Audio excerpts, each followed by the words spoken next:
discapacidad, es decir, niños que no pueden responder por sí mismos y que en términos jurídicos se conocen como niños interdictos. ¿Y qué pasa cuando estos niños son beneficiarios de una herencia? Miren lo que sucede.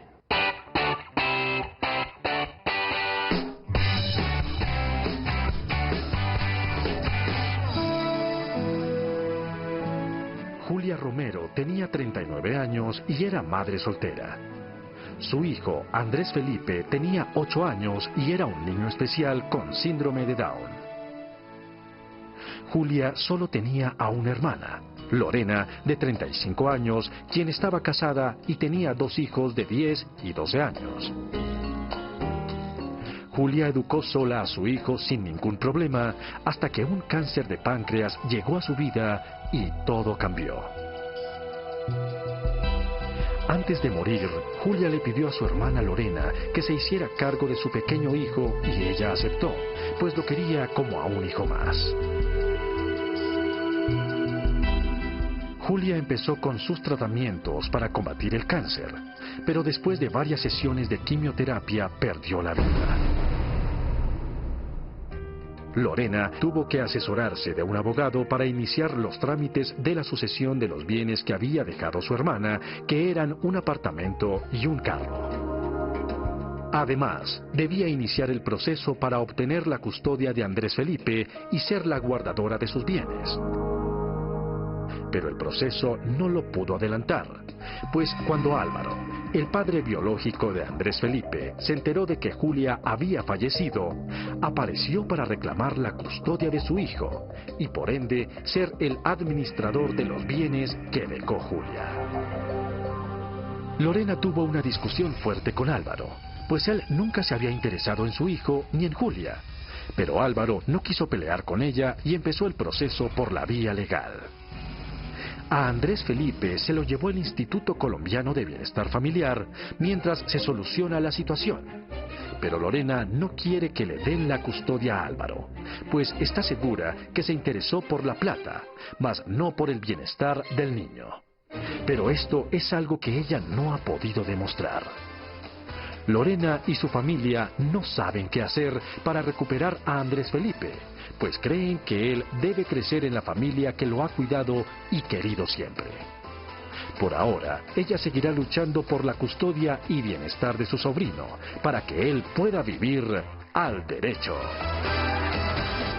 Bueno, pues muchas veces las herencias son causa de peleas entre las familias. Vimos aquí el caso de un niño interdicto, un niño que no puede decidir por sí mismo y que se ve afectado en sus intereses simplemente porque hay unos adultos ahí que no están permitiendo lo que debe ser.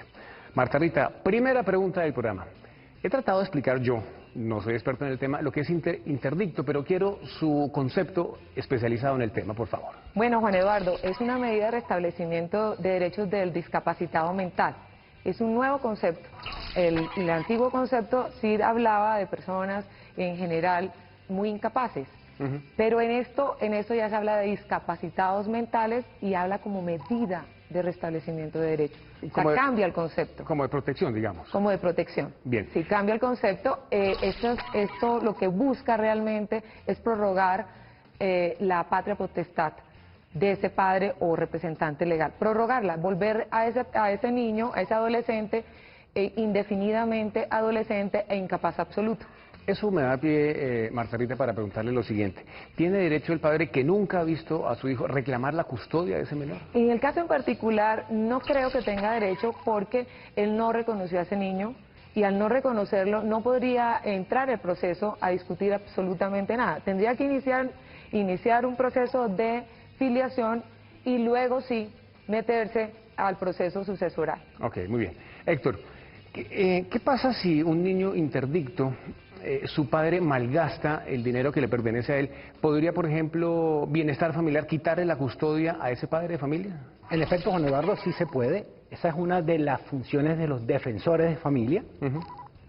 El defensor de familia tiene que velar por los derechos, que se protejan absolutamente todos los derechos de la infancia y la adolescencia, con más vehemencia y más énfasis en este caso, que se trata de un niño que está en este grado de discapacidad.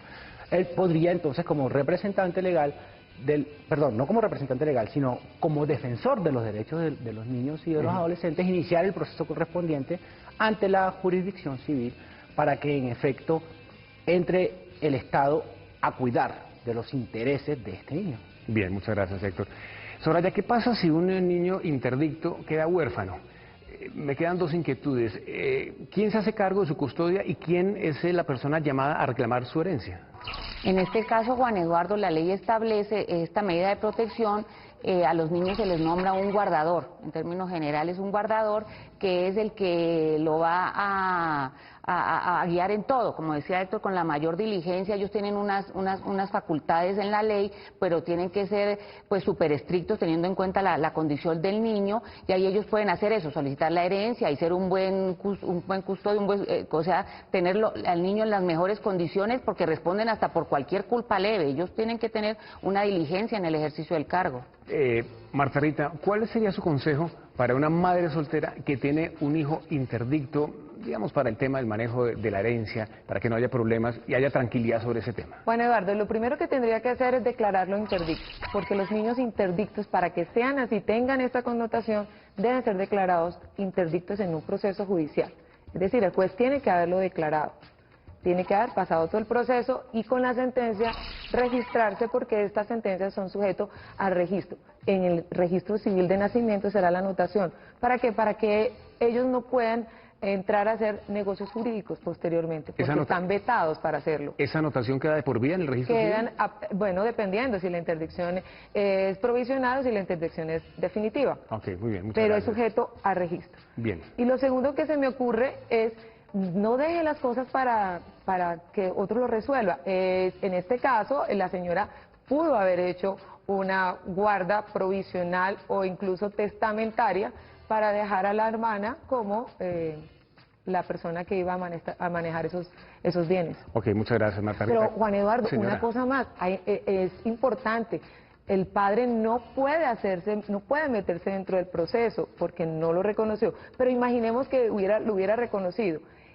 Hay una norma especial en esta ley 1306 que dice clarito: el que haya estado en los últimos minutos o en los últimos instantes con ese niño antes de quedar huérfano es el que está llamado a quedarse con esa guarda. Marta Rita, gracias. Queda muy claro entonces que si usted, padre de familia, debe declarar a su hijo o a un menor de edad interdicto, lo puede hacer solamente ante un juez, y ese juez dará, a través de una sentencia o de una decisión, pues hará la respectiva anotación en el registro civil. Y si usted tiene la posibilidad de dejarle herencia a ese menor de edad interdicto, hágalo para asegurarle su futuro. Bien, pasamos a la ley es para todos. El turno es ahora para Mike Montaña. Hoy vamos a comenzar aquí en el programa un especial que nos compete a todos en el